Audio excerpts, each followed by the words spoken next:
We looked at the educational histories of these individuals. In fact, we even got their transcripts through high school, and those who attempted college, we got their college transcripts with their permission. And although I can't go over every little tidbit that we found in the histories of these individuals, you can read my book on adult ADHD for all of those findings.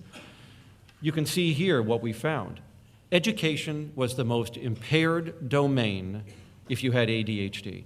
And although ADHD is going to interfere with other major life activities, this is the big one. And there's a good reason for that if you just hark back to this morning's lecture. Education, more than any other aspect of life, requires deferred gratification. And deferred gratification is what ADHD can destroy. So no surprise, it would be the area of life that most taxes delay of gratification, that people with ADHD would find themselves to be the most impaired. And you can see here that it was a substantial percentage of patients had experienced these various outcomes. We found that a third of our adults with ADHD never finished high school, which is 3 times the US average of failing to complete compulsory education. So that alone is a very telling statistic, because the cost to a community if an adolescent doesn't complete high school is $375,000 to $500,000 US.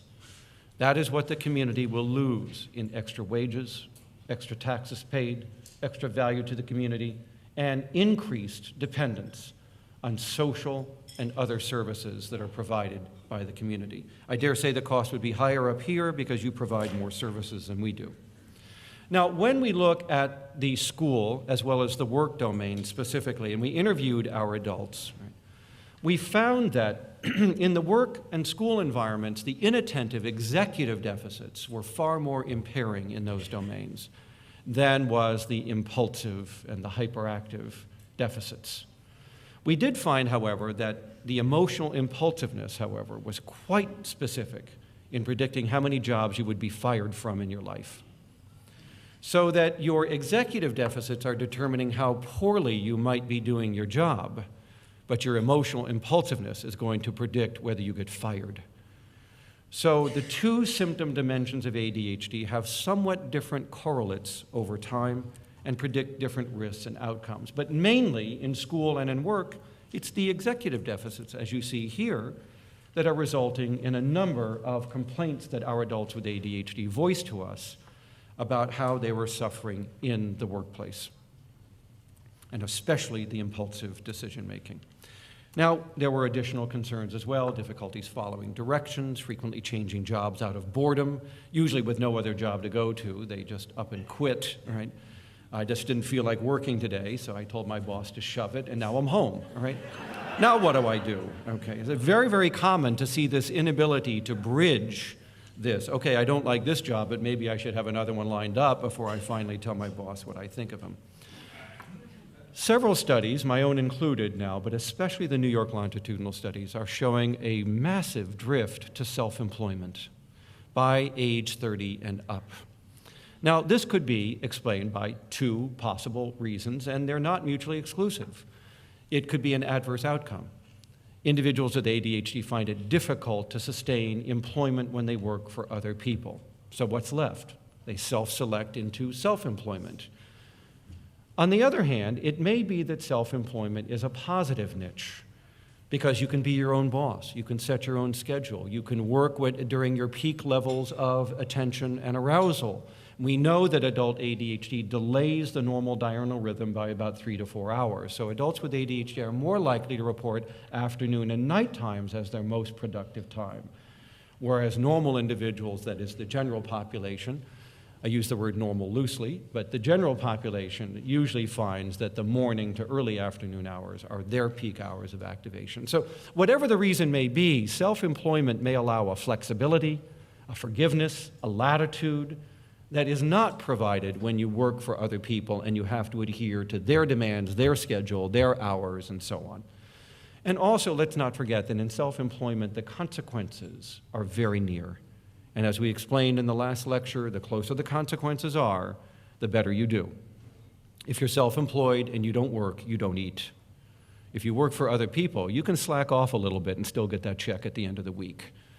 So there may be something about the way consequences occur in these forms of employment that may be beneficial to the adult with ADHD. We just don't know, but certainly we are beginning to see a rise in the area of self-employed activity in about a third of our adults with ADHD. And of course, we've mentioned the problems with organization and self-discipline and, pardon me, emotional impulsiveness. But now research in Europe and here has begun to put specific consequences or costs on adult ADHD in the workplace. For instance, in Mannheim, Germany at the university, a study was just done that shows that if you have adult ADHD, you are less likely to be productive in the workplace about 22 days a year more than other people. You can put a cost on that. That actually produces a detrimental effect on the workplace and your employer. Our adults with ADHD were interviewed about problems they might be having in the workplace, and you can see what we found here. Adults with ADHD complain much more across most of these areas of workplace difficulties than did adults in either of our control groups. Particularly, look at the one about quitting a job out of boredom. I just don't care for this job anymore, it's not very interesting, I'm out the door. 2 to 2.5 times more likelihood of changing jobs. And changing more jobs, that was a percentage, not a frequency measure. The frequency measure is even greater. And so if we start to put costs on this, you will see here that there's at least a 4 to 5% reduction or more in overall productivity, 2 times the rate of sick leave, 2 times the rate of accidental injuries in the workplace. And the cost to the employer per year is going to be about $4,000 to $5,000 of decreased productivity in the workplace. You add that up, that gets to be a lot of money. That is billions of dollars. So no surprise, we are now seeing in the US that large employers are beginning to take adult ADHD more seriously in trying to identify it, and some of them are trying to get help for these employees. Others are simply trying to identify what the risks are. You may not be aware of it, but the US Army screened everybody who enlisted for the first 6 months of 2008 for adult ADHD. The reason? Because they believe that it has a negative effect on technical school training. And they need to know that, and they need to know whether shifting these people into different occupational areas known as MOs in the military would be better and less costly. Technical training is a very, very expensive part of military enlistment for the Army, and they are now looking at the impact of adult ADHD on this aspect of training. This is all simply to indicate that big employers are beginning to see the writing on the wall and start to take adult ADHD more seriously. So the 2 areas that we found to be most impaired in our adults were school, followed by work.